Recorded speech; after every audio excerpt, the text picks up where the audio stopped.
Hey guys, tonight we start right in the middle of a whirlwind. You trudge through your sprawling $100 million tech empire, the sleek glass walls gleaming under fluorescent lights, the hum of servers buzzing like a digital jungle. You can almost taste the success on your tongue, yet there's a bitter tang lurking just beneath the surface. Because just yesterday, your wife dropped the bombshell. She called you a useless dropout. Yeah, you probably won't survive this without a bruise or two. But, hey, it's part of the ride. So before you get comfortable, take a moment to like the video and subscribe, but only if you genuinely enjoy what I do here. I'm curious, where are you watching from right now? What's the local time? Drop it in the comments. I love seeing that little global map light up with your presence. Now, dim the lights, maybe turn on a fan for that soft background hum, and let's ease into tonight's journey together. Imagine the late nights coding in a cramped apartment, the endless cups of cold coffee, the hope and despair tangled like the wires beneath your desk. Historians still argue whether the rise of tech empires in the 21st century is more about luck or sheer stubbornness. But you're about to find out what happens when the very foundation of your world shifts overnight. You wake up to silence, the kind that feels heavier than any noise. No familiar footsteps, no coffee brewing. The house feels alien, like a set from a play where you forgot your lines. Your wife's words echo in your mind, sharper than any knife. Useless dropout.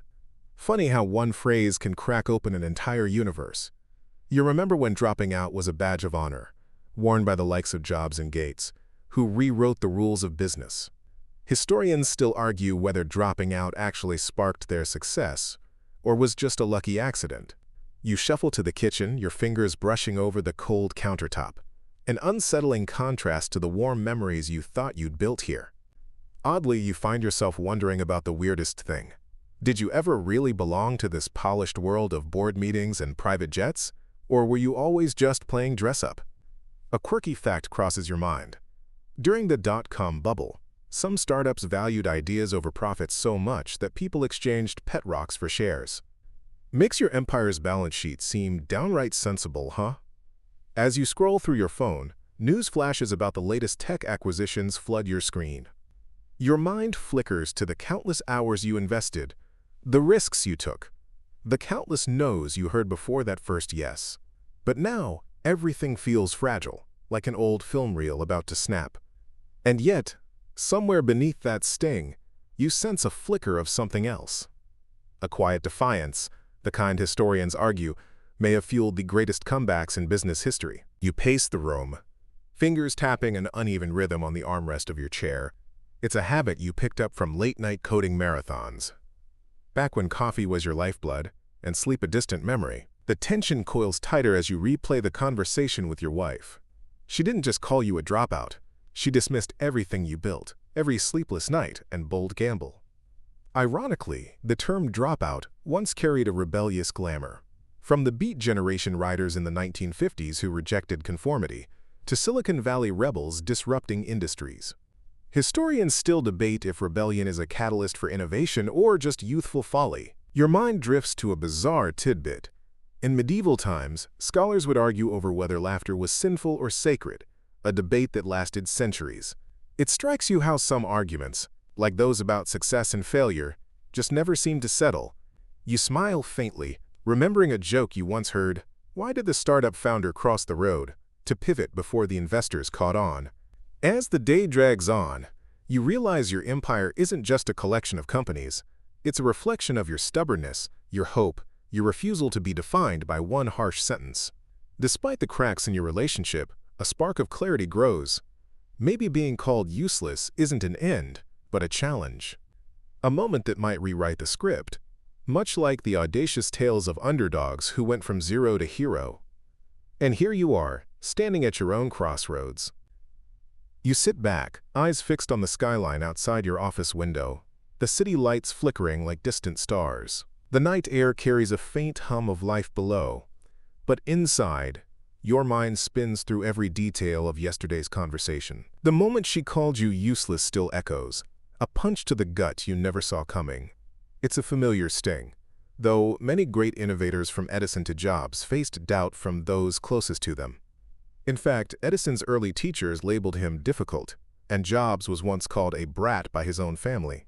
Historians still argue whether such criticisms forge resilience or fracture the spirit. You recall an odd fact. The word empire originally referred to the dominion of ancient Rome, a sprawling web of influence built on both might and diplomacy.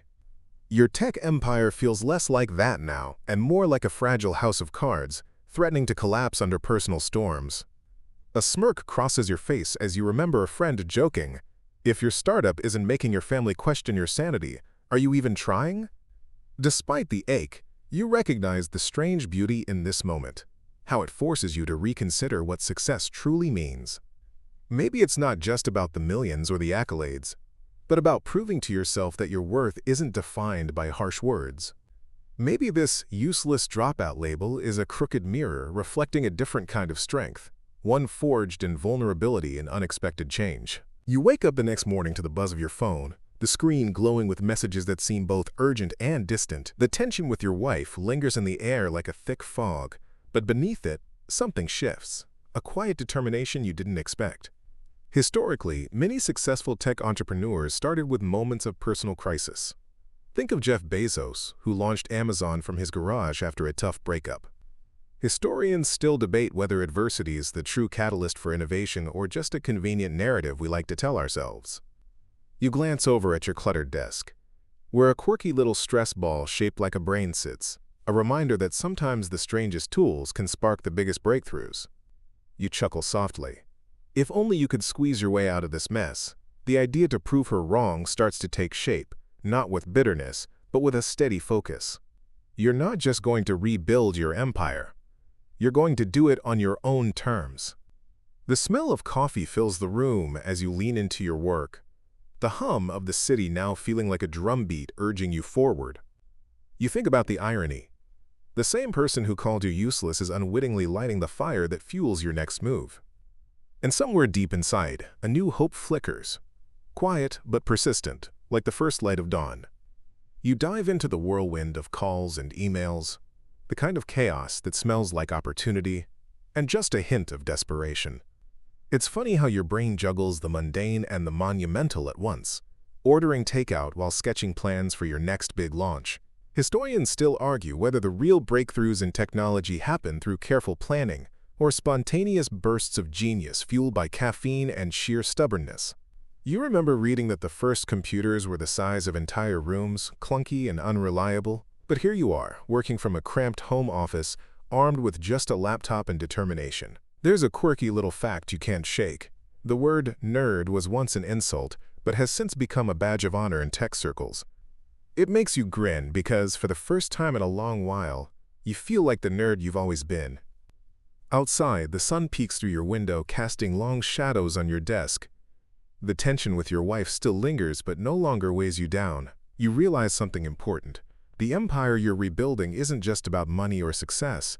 It's about reclaiming your story, rewriting the script where you're not the dropout but the comeback king. You wake to a day that smells faintly of burnt toast and new beginnings. Your phone buzzes with messages, some from old contacts you'd almost forgotten, others from curious strangers intrigued by your story.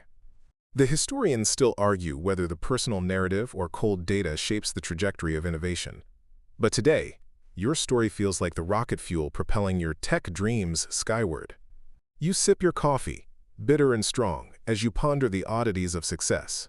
Did you know the first .com domain was registered in 1985? That quirky tidbit makes you smile because it reminds you how far the internet and your ambitions have come. You recall debates about whether entrepreneurship is more art than science, and you find yourself leaning toward the art side, especially when your wife's words echo in your mind like a challenge you're determined to meet. The hum of your laptop is a soothing soundtrack to your day, punctuated by the occasional ding of incoming emails and the distant bark of a dog next door. Somewhere in the back of your mind, you wonder if she realizes that calling you a useless dropout was the push you needed to start rewriting everything, starting with yourself. You sit back, feeling the weight of yesterday's words settle around you like a heavy, oddly familiar blanket. It's strange how one phrase, tossed casually, can cut deeper than a well-honed sword. The phrase, useless dropout, sticks to your ribs, but instead of feeding despair, it sparks something combustible. A fire you hadn't realized was smoldering under the ashes of long nights and early mornings. History tells us that some of the greatest innovators were considered failures before their breakthroughs. Think Edison, whose teachers called him addled. That little nugget makes you chuckle softly because, hey, if history loves underdogs, maybe it loves you too. Oddly enough, scholars still debate whether genius is innate or cultivated through sheer stubbornness. You're starting to side with stubbornness, fueled by quiet mornings filled with nothing but your thoughts and that lingering insult. You glance at the framed photo on your desk, your wife smiling in a way that's both infuriating and inspiring. The irony isn't lost on you. Her words pushed you, but it's your determination that will write the next chapter. The coffee's gone cold, but your resolve has never been hotter. Outside, the city breathes and hums, indifferent to your personal saga. But inside, you're plotting a comeback so spectacular, even the skeptics might have to take a second look. You wake the next morning to the low buzz of your phone, a reminder that the world keeps turning whether you're ready or not. The insult lingers, but it no longer weighs you down. Instead, it's a call to arms, a challenge to prove not just your wife, but yourself wrong. You start sketching ideas, fueled by an odd mixture of caffeine and determination, fingers tracing plans that blur the lines between dreams and blueprints. Remember when the first computers filled entire rooms? Now you're envisioning something sleek, something that fits in your palm but holds a universe of possibilities. It's wild how technology keeps shrinking, even as it grows more powerful, something historians debate whether it's progress or just clever marketing. But for you, it's the canvas of your redemption. As the hours slip by, you realize that what you're building isn't just a company, it's a monument to resilience. The quirky fact of the day: did you know the word nerd was first coined in the 1950s by Dr. Seuss? Kind of fitting, since you're embracing the inner nerd with pride now. You glance out the window, the city bathed in golden light, and a wry smile curls your lips. The journey is just beginning, and the stakes have never been higher. But if history's taught you anything, it's that empires are built one stubborn step at a time. Evenings now find you tangled in code and conversations, your apartment humming with the electricity of creation. The world outside buzzes on, oblivious to the small revolution happening behind those frosted windows. You're learning to balance the scales, one hand on the keyboard, the other clutching a cup of cold coffee, wondering how people survived on black coffee alone in the 18th century. Historians still argue whether caffeine addiction was a secret to the Enlightenment, but you're just grateful it keeps you awake past midnight. You find strange comfort in the ritual, debugging lines of code while remembering how your wife once said you'd never amount to anything. It's almost funny now, almost. You even start wearing your useless dropout badge, ironically, like a modern-day knight in geek armor. Did you know the first computer bug was actually a moth trapped in a relay? A quirky reminder that even the greatest inventions have their flaws. And as your tech empire takes shape, there's a growing warmth, a gentle hum of progress beneath your skin. The insult that once stung so sharply now serves as fuel, a constant reminder that sometimes the worst criticism is just the start of something extraordinary. You wake to a morning light that feels different, as if the air itself is charged with possibility. The world outside your window seems to hold its breath. Your wife's words echo again, but this time, there's a new rhythm to them, a challenge rather than a condemnation. You pour yourself a cup of tea, thinking about how tea houses in ancient China were not just places to sip, but to strategize and dream. Some historians still debate whether the tea culture was more about social order or simple pleasure. But for you, it's the perfect backdrop to your morning planning. Today the meetings come thick and fast, your calendar dotted with calls and brainstorms. You're no longer just a dropout. You're a force quietly reshaping your future. The irony is delicious.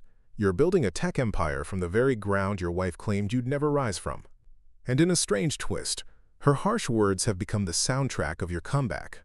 A quirky soundtrack no motivational speaker ever dared to suggest.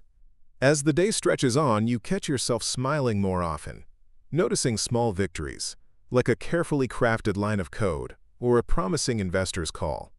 You're learning that success isn't just about the numbers, but the quiet moments of validation that keep you going. Evening settles in, and you find yourself reflecting on the past. The late nights coding in a cramped dorm room, The shaky pitches to skeptical investors.